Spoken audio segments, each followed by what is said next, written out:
Olá, meus amigos. Muito bom dia. Deus abençoe a todos vocês em nome do Senhor Jesus. Que o Espírito Santo venha esclarecer a mensagem que você vai ouvir.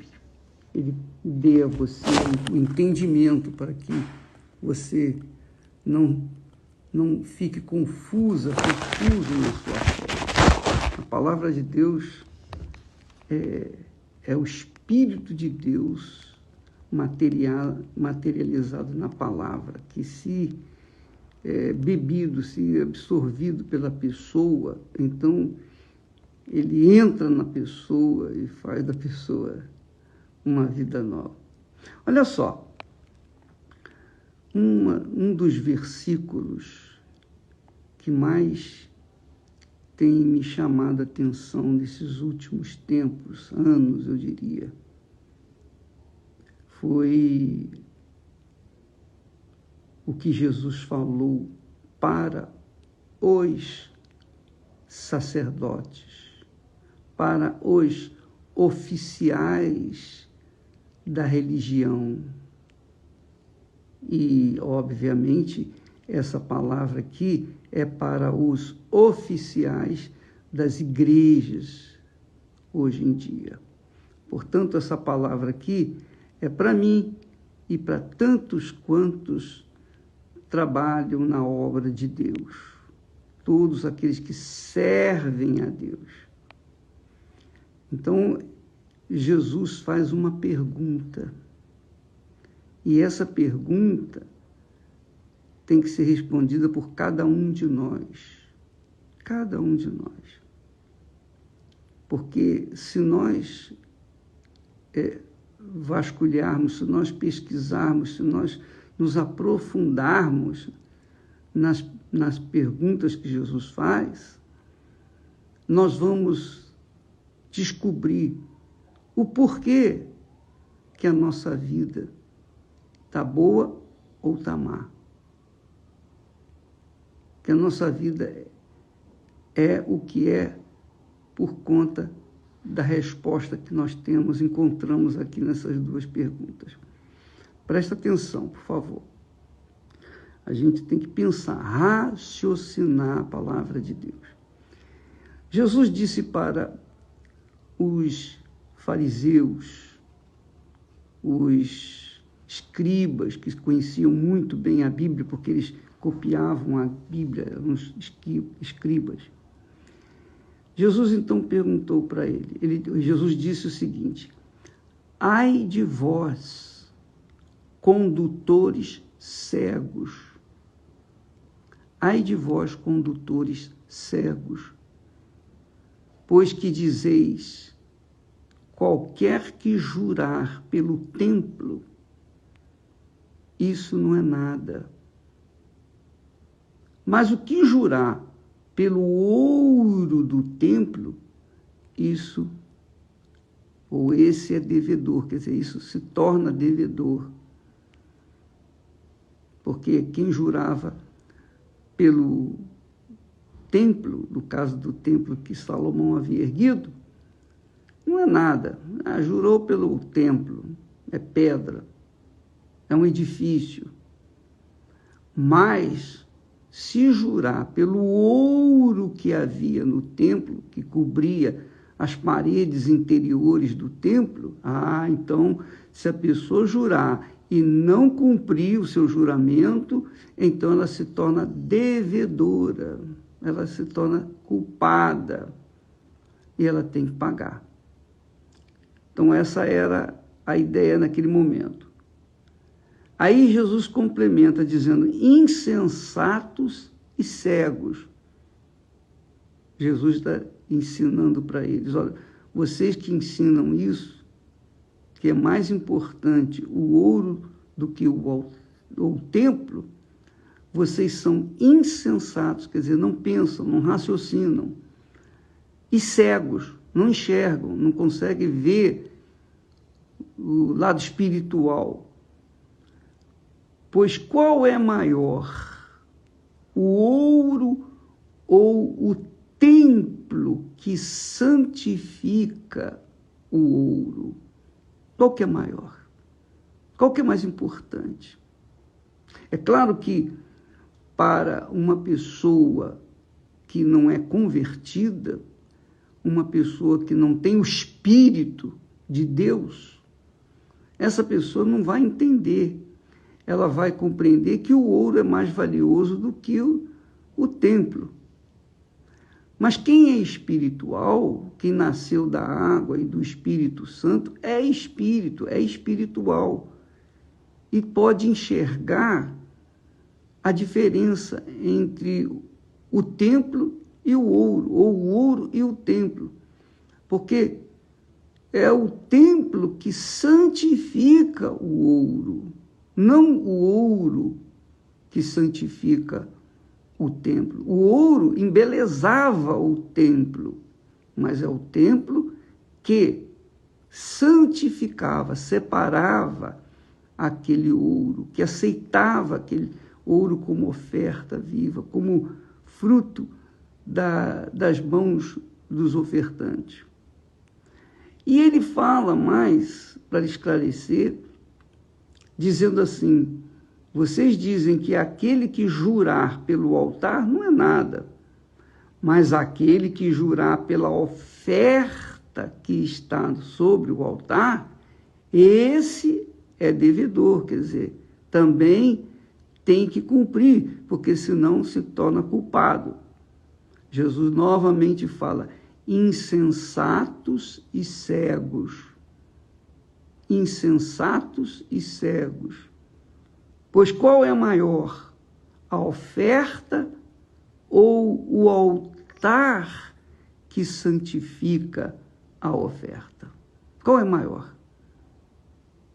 Então, Jesus está aqui ensinando como nós, seus discípulos, seus seguidores, devemos nos comportar nessa vida. Não apenas em relação ao templo ou em relação ao altar, mas em relação em tudo na nossa vida, em tudo, tudo, tudo, tudo. Por exemplo, quando uma pessoa vai se casar, ou escolhe uma pessoa para se casar, para constituir família, então, se essa pessoa está vendo se a outra tem dinheiro, se a outra é bonita, se a outra é assim, vistosa, uma pessoa assim, realmente que enche os olhos, então ela está olhando para o quê? Ela está olhando para o ouro, ela está olhando para a oferta. Mas se a pessoa é espiritual, ela não enxerga a beleza física. A beleza física é um suplemento, digamos assim. Mas a beleza maior está dentro da pessoa, o que ela traz dentro de si. Então, se a pessoa avalia o que há dentro daquele corpo bonito, sarado, perfeito, ela vai verificar se ela realmente é credível, se ela é uma pessoa confiável, que se deve formar uma família com ela. Então, a gente tem visto muito isso. Às vezes, a pessoa, que a gente lida com muita gente, então muitas pessoas, muito jovens, quando vão escolher a esposa, né, eles olham para o exterior e ficam vislumbrados com a beleza, a ostentação de beleza que aquela jovem apresenta. Primeiro eles olham para a beleza e depois eles vão conversar para ver se realmente ela tem um Espírito Santo. Mas eu diria que, coitados, 90% já está convencido, 90% deles já está convencido de que ela é a pessoa certa, porque ela é a pessoa que você tanto sonhou. Só que não sabe o que está dentro dela. E depois que casam, Aí começa a descobrir um ao outro. A minha mãe dizia o que a minha avó ensinou para ela. Quer conhecer uma pessoa? Cria galinha junto. Aí você vai ver quem é aquela criatura. Ou então, dá poder para uma pessoa para você ver quem é aquela pessoa, o caráter dela. Então, infelizmente, as pessoas vão muito pelo que elas veem, com os seus olhos físicos, deslumbram.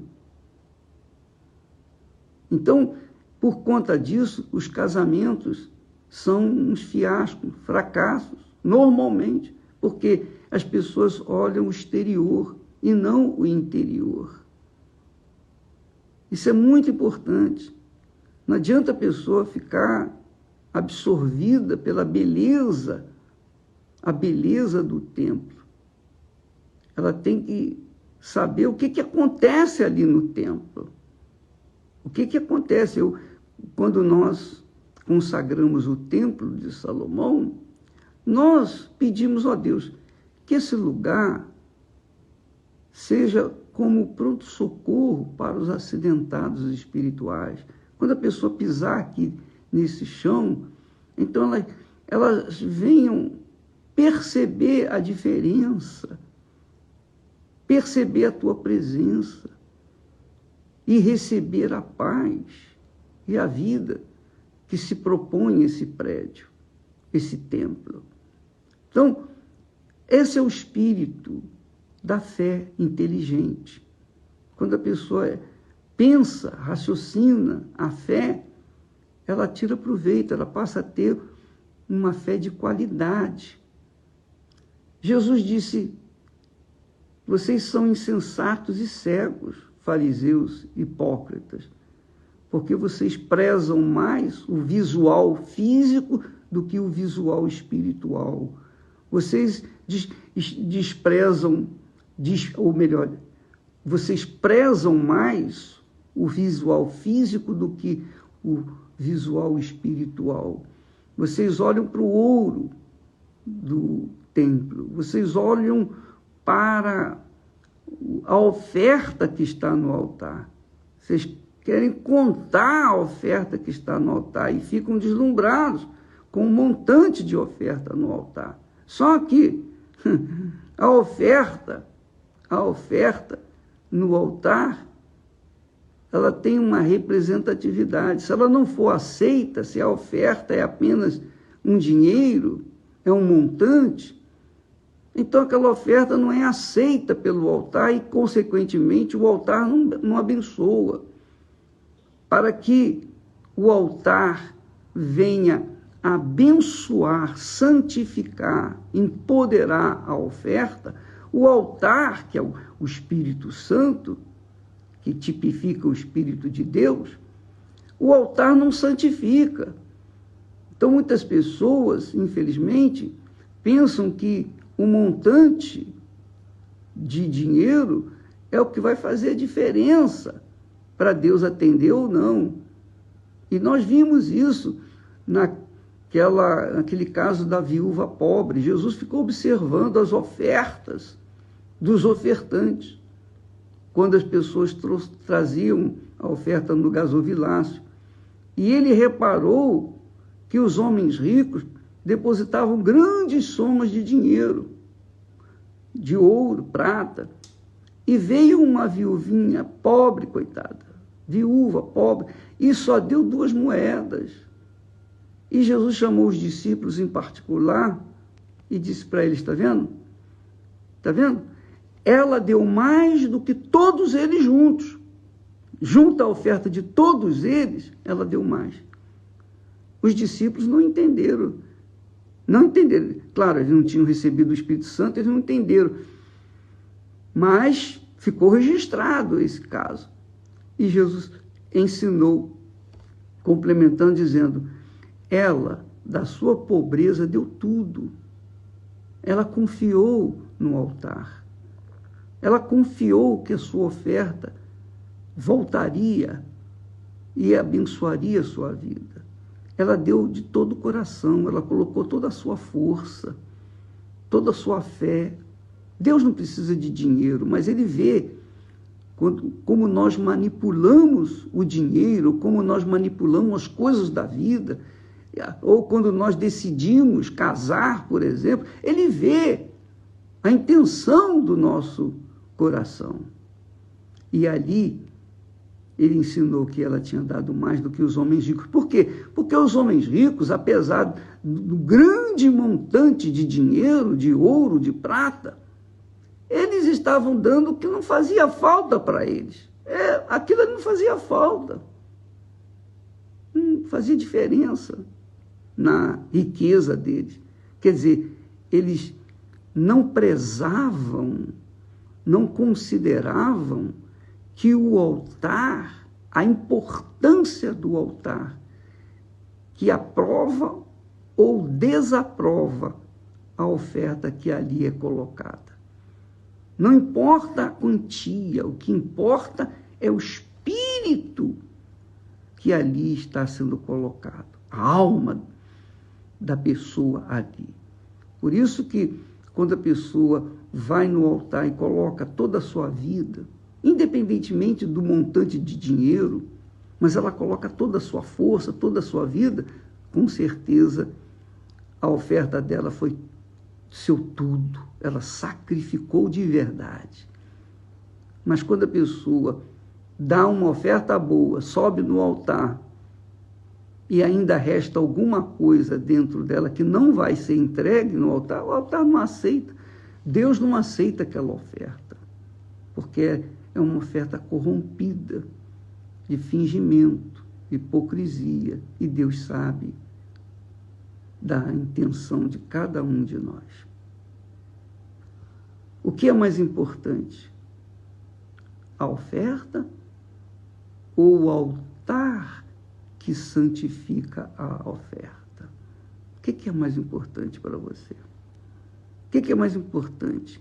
A beleza que um dia envelhece, murcha e fica igual maracujá de gaveta, ou o que está dentro daquele corpo, o espírito que está ali, aquela criatura é temente a Deus, tem o Espírito Santo, então aquela criatura, ainda que esteja como maracujá de gaveta, vai dar um suco gostoso do maracujá, porque e doce, porque ela tem alguma coisa além daquele corpo, aquela beleza toda.